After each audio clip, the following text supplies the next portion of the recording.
बघा, नवरा असावा तर असा असावा. फक्त व्हिडिओचा नाही झाला. प्रत्येक काम हे दोघं जण मिळून करतात. किती छान नवरा बायको आहेत. बघा आताच तेवढे कांदे बटाटे आणलेत आम्ही. बघा दाखव बघा ते कांदे बटाटे बघा.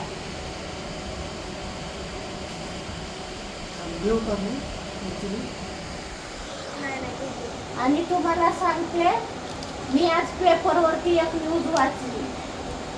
शेतकरी कांदे विकायला गेलता मंडईमध्ये. मग मंडईमध्ये विकाय गेला तर त्याला किती पैसे मिळाले असतील? किती? तर त्याला पैसे न मिळता, म्हणजे टेम्पूचं भाडं, त्याचं बियाणं, काय खत वगैरे असत, ते सगळं होऊन त्याला फक्त 1 रुपया मिळाला एक्स्ट्रा. इतके तर शेतकऱ्यांची हालत आहे. तर हे बघा लोक किती महाग कांदे विकतात आपल्याला.